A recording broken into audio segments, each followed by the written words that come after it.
Good morning dear students. कैसे हैं आप सभी। उम्मीद है आप लोग अच्छे होंगे, घर में अच्छे से पढ़ाई कर रहे होंगे। क्लास 7 साइंस सब्जेक्ट में आज हम न्यू चैप्टर स्टार्ट करेंगे बच्चों, चैप्टर 9, जिसका नाम है सजीवों में पोषण। बच्चों, हम सजीवों में पोषण के बारे में हम पढ़ चुके हैं, वैसे पिछले जो अध्याय है उसमें भी और पिछले कक्षाओं में भी। बच्चों, हम जानते हैं कि जीव जंतु के अलावा पेड़ पौधे भी सजीव के अंतर्गत आते हैं, क्योंकि जिस प्रकार से जीव जंतुओं में पोषण होता है, जैविक क्रियाएं होती हैं, उसी प्रकार से पौधों में भी जैविक क्रियाएं होती हैं, उनमें भी पोषण होता है। ठीक है, तो सजीवों में पोषण के बारे में हम पढ़ रहे हैं। तो आइए देखते हैं। आपने सुना होगा कि बीज बोने के पूर्व मिट्टी का परीक्षण किया जाता है ना बच्चों। हम अगर कुछ भी हमें बोना है ना, जैसे कि या तो धान या फिर गेहूँ या चना मटर, जो भी हमें बोना है, बीज बोना है, तो हम बीज बोने से पूर्व हम क्या करते हैं, मिट्टी का जांच करते हैं, परीक्षण करते हैं, है ना। तथा अधिक फसल प्राप्त करने के लिए उपयुक्त खाद डाली जाती है। इसका क्या कारण है। तो बच्चों, हम जब मिट्टी का जांच करते हैं और बीज बोने से पूर्व हम मिट्टी में क्या डालते हैं, खाद डालते हैं। तो यह क्यों डाला जाता है, इसका क्या कारण है, इसके बारे में हम जानेंगे। मिट्टी परीक्षण के द्वारा मिट्टी में उपस्थित विभिन्न पोषक तत्वों की जानकारी प्राप्त होती है ना बच्चों। जब हम मिट्टी का परीक्षण करते हैं, जांच करते हैं, तो मिट्टी में उपस्थित जो पोषक तत्व होती है उनके बारे में हम जानकारी प्राप्त करते हैं तथा खाद द्वारा आवश्यक पोषक तत्वों की हम पूर्ति करते हैं। जो मिट्टी में पोषक तत्वों की कमी होती है बच्चों, हम उसे खाद द्वारा पोषक तत्वों की पूर्ति करते हैं। और पौधों की तरह सभी जीवों को जैविक क्रियाओं को संपन्न करने तथा शरीर की वृद्धि के लिए पोषक तत्वों की आवश्यकता होती है, जो भोजन द्वारा प्राप्त होते हैं। तो बच्चों, यहाँ पर हम जब मिट्टी का जांच करते हैं, यदि हमें ऐसा लगता है कि मिट्टी में जो पोषक तत्व हैं, जब हम उनका जानकारी मिल जाता है, हमें उनका जानकारी मिल जाता है कि पोषक तत्वों की कमी है, तो उन पोषक तत्वों की कमी को हम क्या करते हैं, खाद द्वारा पूरा करते हैं। खाद डालते हैं उस मिट्टी में और उन तत्वों की पूर्ति हो जाती है। और पौधों की तरह सभी जीवों को जैविक क्रियाओं को संपन्न करने के लिए तथा शरीर की वृद्धि के लिए किसकी आवश्यकता होती है बच्चों, पोषक तत्वों की आवश्यकता होती है। और यह पोषक तत्व कहाँ से प्राप्त होती है, भोजन के द्वारा प्राप्त होती है। 9.1 पौधों में पोषण। अब हम पौधों में पोषण देखेंगे बच्चों। क्या होता है, अधिकांश हरे पौधे सूर्य के प्रकाश की उपस्थिति में कार्बन डाइऑक्साइड तथा जल से अपना भोजन स्वयं बनाते हैं। इस प्रकार के पौधों को स्वपोषी कहते हैं। आइए इसे क्रियाकलाप से समझें। तो आप सभी जानते हैं बच्चों, जितने भी हरे पौधे होते हैं वो क्या करते हैं, हरे पौधे इसलिए क्योंकि उनमें क्लोरोफिल उपस्थित होता है, जिसकी सहायता से वे प्रकाश संश्लेषण की क्रिया कर पाते हैं, भोजन बना पाते हैं, है ना। तो अधिकांश हरे पौधे क्या करते हैं, सूर्य की उपस्थिति और कार्बन डाइऑक्साइड की उपस्थिति और जल की उपस्थिति, है ना, इन सभी की उपस्थिति में वे अपना भोजन स्वयं बनाते हैं।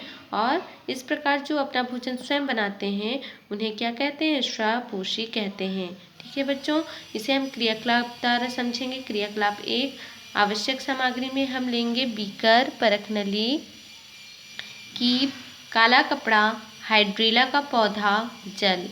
ठीक है, आप हाइड्रिला का पौधा कहीं भी तालाब के किनारे से भी ला सकते हैं, यह तालाब के पास ही पाया जाता है। तो जलीय पौधा हाइड्रिला लें। ये क्या है, जलीय पौधे हैं ना, तालाबों में भी पाया जाता है या फिर और कहीं जहाँ पानी का स्रोत हो वहाँ पाया जाता है। तो जलीय पौधों हाइड्रिला लें, इसे जल से भरें, बीकर में रखें। ये हमारा बीकर है, डायग्राम आप लोग देख सकते हैं बच्चों। ठीक है, एक कीप को उलटकर बीकर में इस प्रकार रखें कि पौधा ढक जाए। तो ये आप लोग का जो अंदर में है देख सकते हैं बच्चों, ये क्या है, कीप है ना। और ये हमारा क्या है, परखनली है। ये वाला हमारा क्या है, ये परखनली है। इस परखनली के अंदर हम क्या कीप को उल्टा रखे हुए हैं, ये बीकर है, बीकर के अंदर और कीप या परखनली, है ना। तो इस प्रकार से हम इसे व्यवस्थित रूप से रख लेंगे। और देखिए यहाँ पर हम क्या कर रहे हैं, किसका क्रियाकलाप कर रहे हैं। हम ये देखना चाह रहे हैं कि प्रकाश संश्लेषण की क्रिया हरे पौधों में होती है, किस प्रकार से होती है, हम उन्हें क्रियाकलाप के द्वारा समझेंगे बच्चों। तो यहाँ देखते हैं, जलीय पौधा हाइड्रिला लें, इसे जल से भरें, बीकर में रखें। ये बीकर जो है जल से भरा हुआ है। एक कीप को उल्टा बीकर में इस प्रकार रखें कि पौधा ढक जाए। तो पौधा पूरा ढका हुआ है बच्चों, देख सकते हैं। अब कीप की नली के ऊपर जल से भरी परख नली को उलटकर रखें। अब क्या किए हैं हम, कीप है ना, नली के ऊपर जल से भरी है और परख नली को हम क्या कर दिए हैं, उल्टा रखे हैं। तैयार उपकरण को आधे घंटे के लिए सूर्य के प्रकाश में रख दें। तो यहाँ पर हाइड्रिला का पौधा हम किस में लिए हैं बच्चों, कीप है, कीप को हम उल्टा रख दिए हैं। आप देख सकते हैं ये कीप उल्टा रखा हुआ है ना। और जो कीप है उसके ऊपर हम क्या डाल दिए हैं, परख नली को रखे हैं उल्टा, ठीक है। और इस प्रकार से हम रखे हुए को क्या किए हैं, प्रकाश के पास रखे हैं ताकि सूर्य का किरण इस पर पड़े, प्रकाश पड़े सूर्य का, ठीक है। आप देखेंगे कि प्रकाश संश्लेषण की क्रिया में बनने वाली ऑक्सीजन गैस के बुलबुले निकल रहे हैं, है ना। यहाँ पर आप लोग जो गैस के रूप में बुलबुले दिख रहे हैं, ये बुलबुले कौन से बुलबुले देख रहे हैं आप लोग, ये बुलबुले ऑक्सीजन हैं, है ना। ऑक्सीजन गैस के बुलबुले हैं जो कि निकल रहे हैं, जिसके कारण परख नली में जल का तल नीचे गिरने लगता है ना। जिसके कारण क्या होता है, जो जल का तल है वो नीचे गिरने लगता है और निश्चित समय यानी कि आधा घंटा में एकत्रित ऑक्सीजन गैस के आयतन पर निशान लगाएं। तो ऑक्सीजन गैस के आयतन पर हमें निशान लगाना है। चित्र 9.1 में हम देख लिए बच्चों प्रकाश संश्लेषण की क्रिया। तो अब उपकरणों को पूर्वानुसार पुनः व्यवस्थित करें तथा काले कपड़े से ढककर कमरे में रखें, है ना। अब हम जितने भी उपकरण हैं बच्चों, उन्हें क्या करना है, पुनः व्यवस्थित करना है तथा काले कपड़े से हमें ढक देना है और कमरे में रख देना है। इसी प्रकार से हम व्यवस्थित रूप से रखेंगे बच्चों। और हम क्या करेंगे, इसे हम प्रकाश की उपस्थिति में यानी कि प्रकाश में रखे थे, पर इसी को हम क्या करेंगे, पूर्वानुसार पुनः व्यवस्थित इसी प्रकार से करके हम काले कपड़ों से ढककर उन्हें कमरे में रखेंगे। इस स्थिति में भी निश्चित समय यानी कि आधा घंटा में बनने वाली ऑक्सीजन गैस के कारण परख नली में जल के तल में हुए परिवर्तन का निशान लगा लें। दोनों स्थितियों में प्राप्त ऑक्सीजन के आयतन की तुलना करें।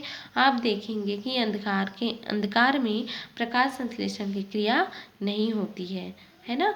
हम जब ये क्रियाकलाप करके देखेंगे बच्चों, तो हमें पता चलेगा कि प्रकाश संश्लेषण की क्रिया अंधेरे में नहीं होती है।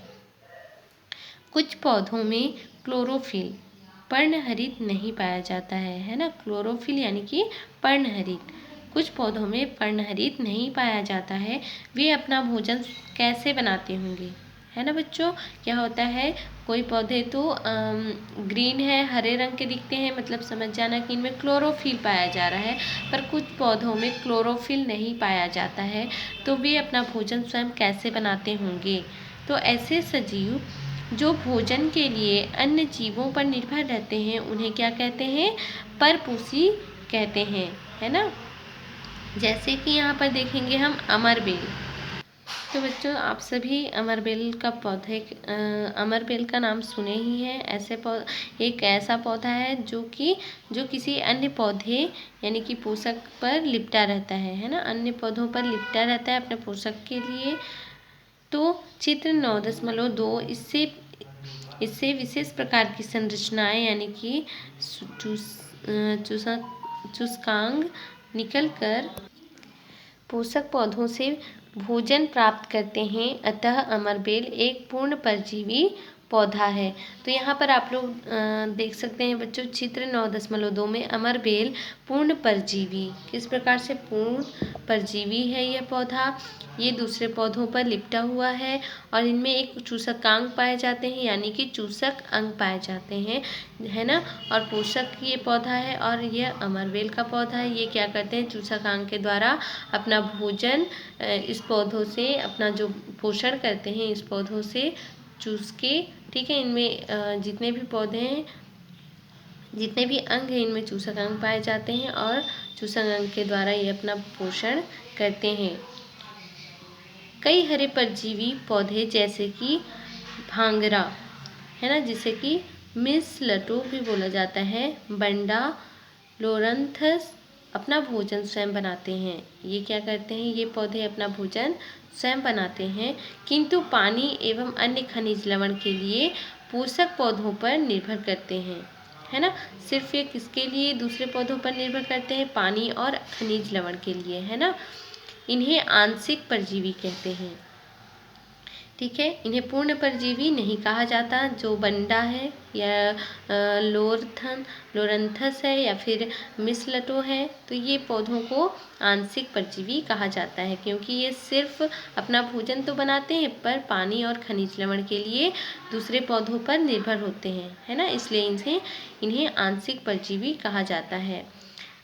आपने देखा होगा कि कभी कभी डबल रोटी, अचार, मुरब्बे तथा अन्य खाद्य पदार्थों को नम स्थानों पर रखने से इन पर काले धब्बे दिखाई देने लगते हैं, है ना।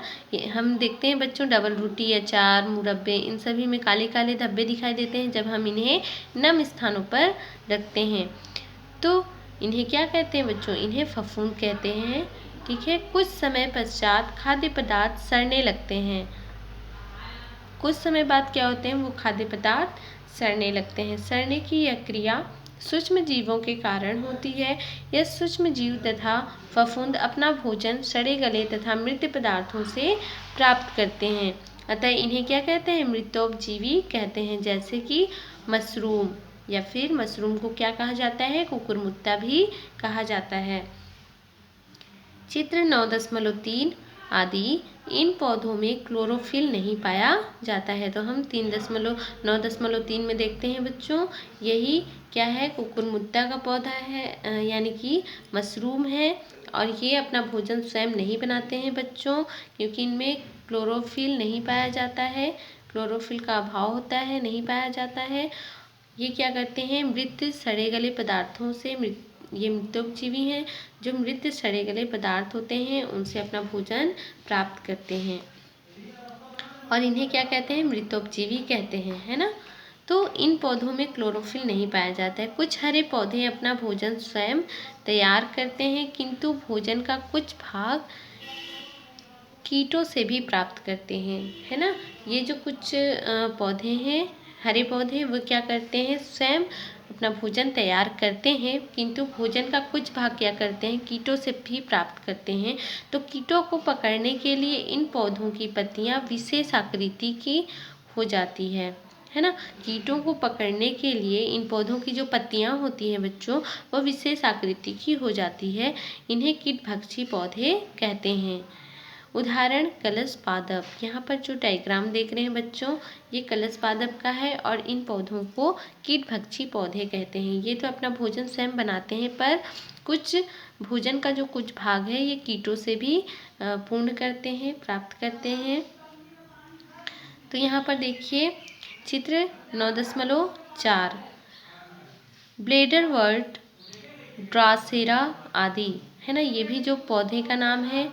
ये पौधे दलहन वाले क्षेत्रों में पाए जाते हैं जहाँ नाइट्रोजन की कमी होती है, अतः ये कीट भक्षण द्वारा नाइट्रोजन प्राप्त करते हैं, ठीक है बच्चों। दलहन वाले जहाँ पौधे होते हैं वहाँ पर क्या होता है, नाइट्रोजन की कमी होती है, तो अतः ये कीट भक्षण द्वारा क्या करते हैं, अपना नाइट्रोजन की पूर्ति करते हैं, है ना। क्योंकि पौधों को वृद्धि के लिए बच्चों नाइट्रोजन की आवश्यकता होती है, ठीक है। तो नाइट्रोजन की आवश्यकता के लिए क्या करते हैं, कीटों का भक्षण करते हैं। अब हम देखेंगे मटर, चना, मूंगफली आदि दाल उत्पन्न करने वाले पौधों की जड़ों में गांठों के समान रचनाएं यानी कि ग्रंथिकाएं पाई जाती हैं। इनमें एक विशेष जाति के जीवाणु यानी कि बैक्टीरिया रहते हैं जो वायु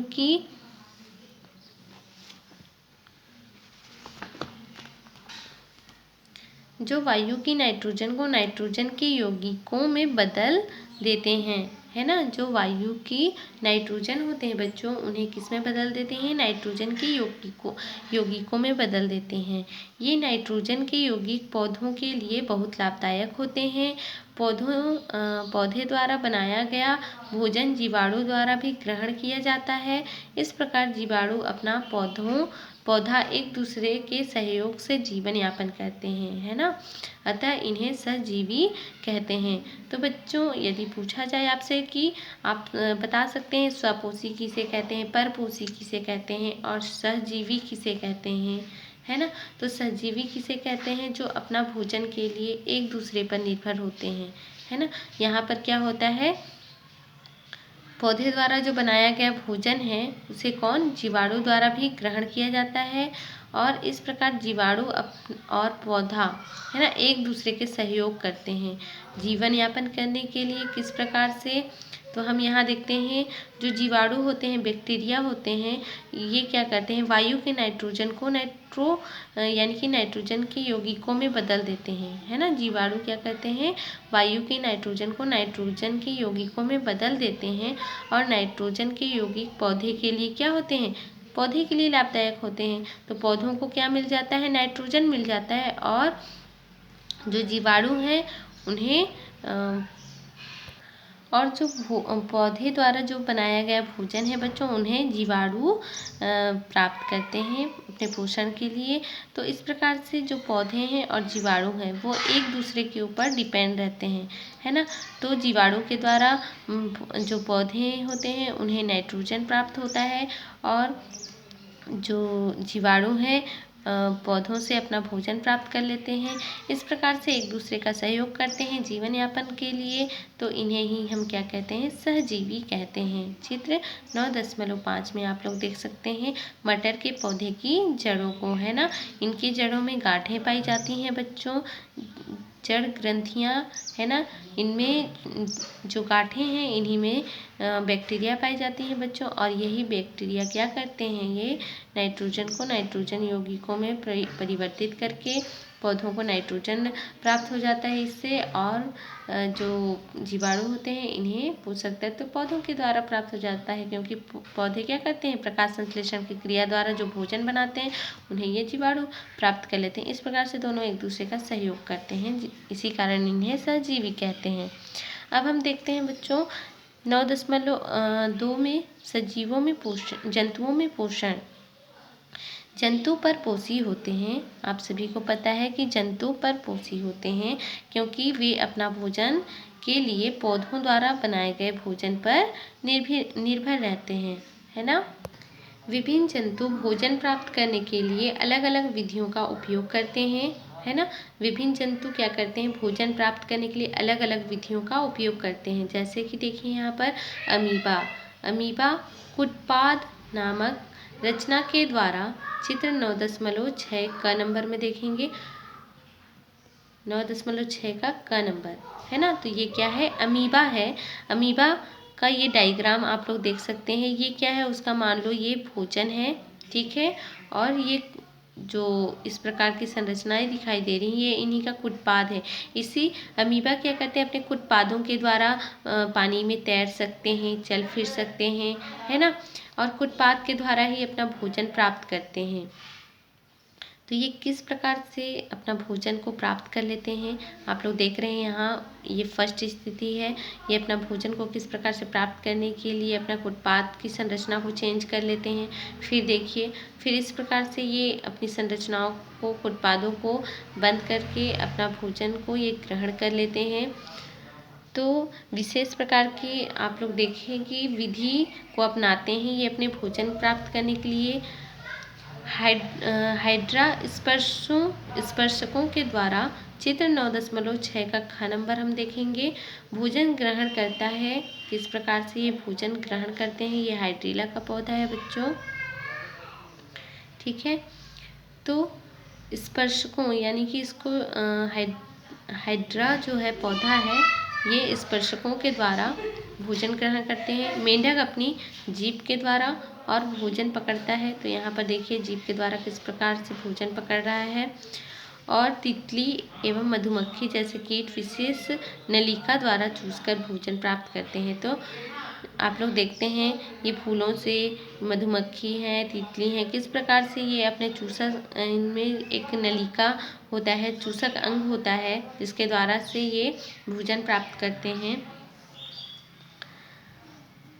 कशेरुकी जीवों में विकसित, आप सभी जानते हैं कशेरुकी किसे कहते हैं, है ना, जिनमें रीढ़ की हड्डियां पाई जाती हैं, है ना।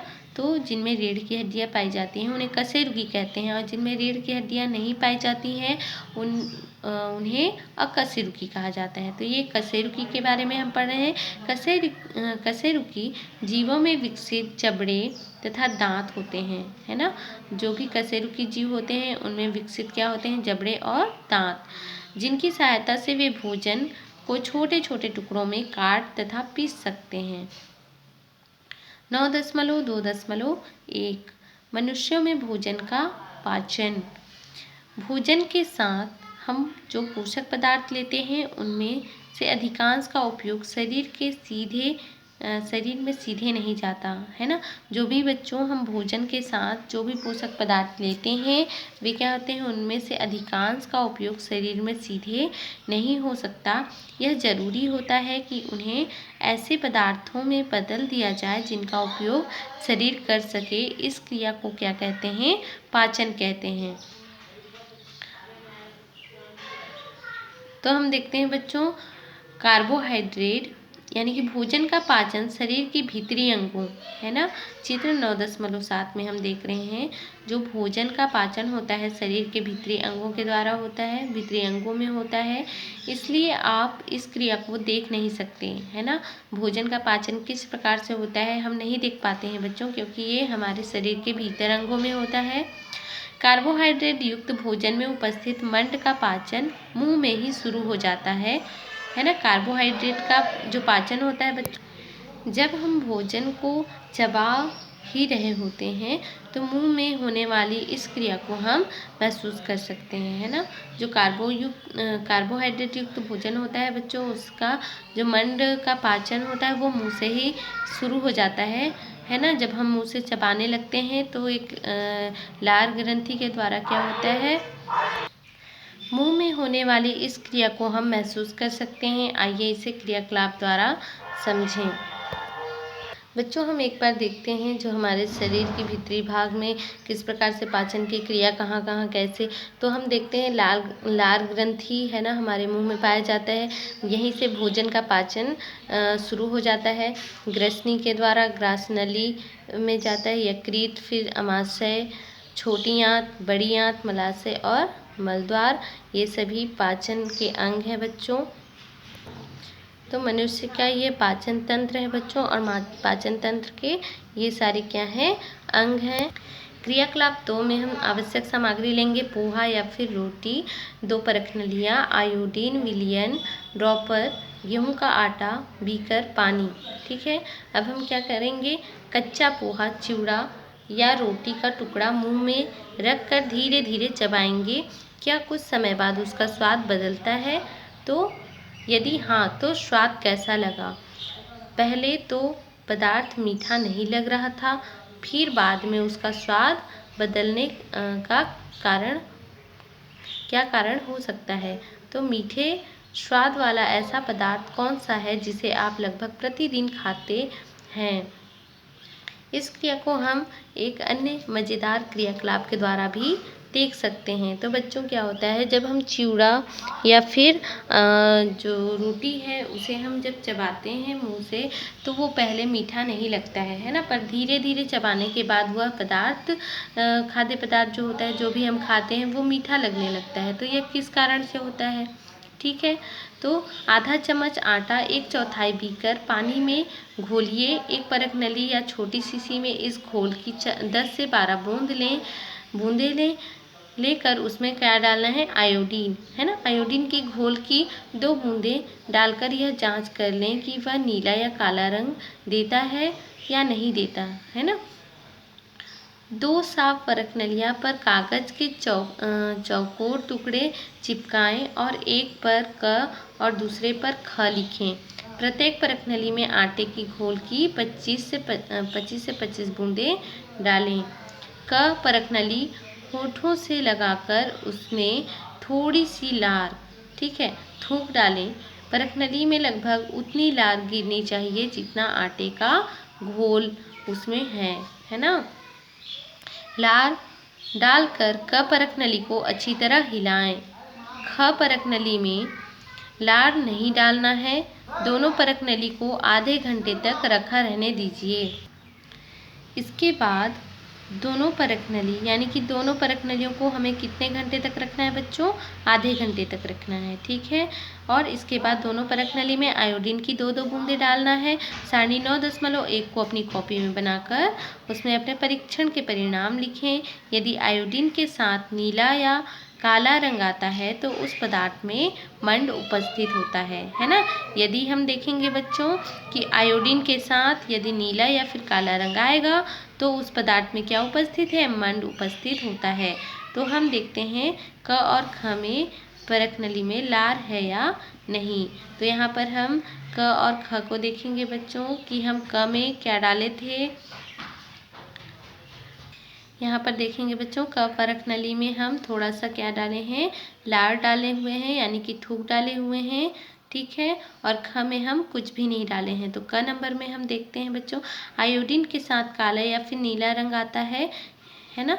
यदि आता है तो हम क्या लिखेंगे कि और मंड है या नहीं, तो मंड है ना। यदि नीला या फिर काला रंग आता है तो यह मंड है, ठीक है।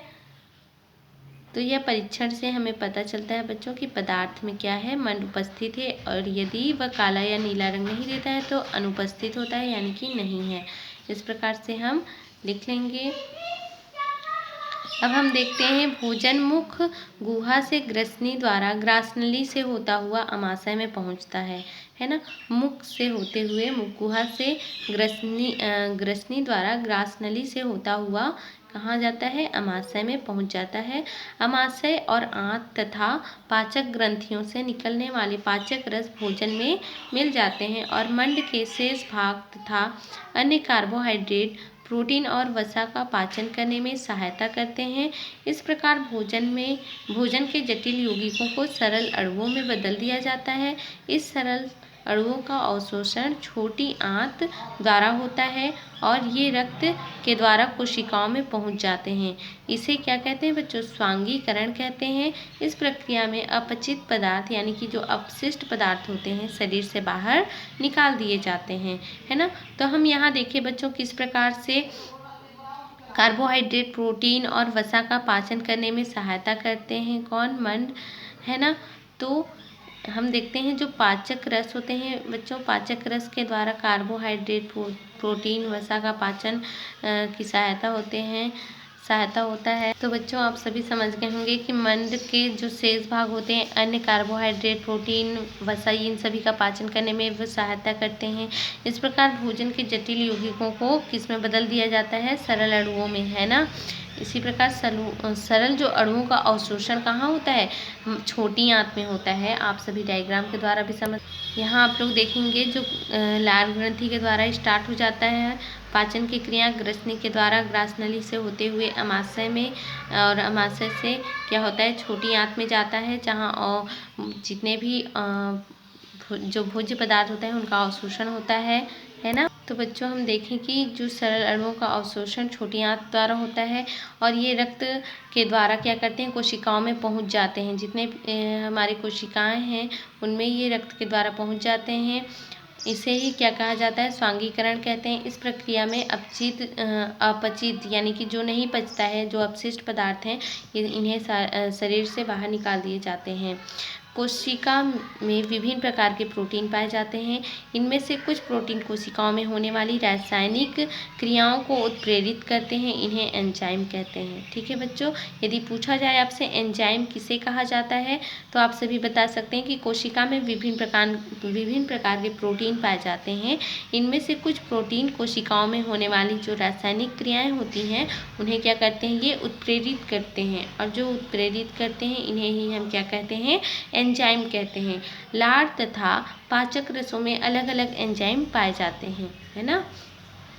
मनुष्य में पाचन बाह्य कोशिकीय होता है, किंतु अमीबा जैसे जंतुओं में पाचन कोशिका के अंदर यानी कि अंतः कोशिकीय होता है, क्योंकि भोजन के कण सीधे कोशिका में प्रवेश करते हैं। क्योंकि हम जानते हैं बच्चों, जो अमीबा है वो एक कोशिकीय है, उनमें जितनी भी क्रियाएं होती हैं, जैविक क्रियाएं होती हैं, सिर्फ एक ही अंग के द्वारा होता है। तो इनमें क्या होता है, भोजन के जो कण हैं वो सीधे कोशिका में प्रवेश करते हैं, जहाँ पाचक रस द्वारा उनका पाचन किया जाता है। इस प्रकार शरीर में भोजन लेने, उसके पाचन और शरीर द्वारा पचे भोजन का उपयोग करने तथा अपशिष्ट पदार्थों को शरीर से बाहर निकालने को हम क्या कहते हैं, पोषण कहते हैं। ठीक है बच्चों, ये चैप्टर आप लोगों का समाप्त होता है। इस चैप्टर में हमने सीखा दिया गया है, ये चैप्टर में जो हमने सीखा है ये आप स्वयं से पढ़ लेंगे। ठीक है, यहाँ पर कुछ रिक्त स्थान दिए हुए हैं, ये आप सभी का होमवर्क है बच्चों। खाली स्थान की पूर्ति करना है आप सभी को। ठीक है, 1, 2, 3 और 4 इन्हें आप लोगों को होमवर्क में बनाकर मेरे नंबर पर व्हाट्सएप नंबर पर सेंड करना है। ठीक है, आप लोगों का होमवर्क है। ठीक है बच्चों, बाय बाय। नेक्स्ट वीडियो में हम नेक्स्ट चैप्टर स्टार्ट करेंगे। Take care.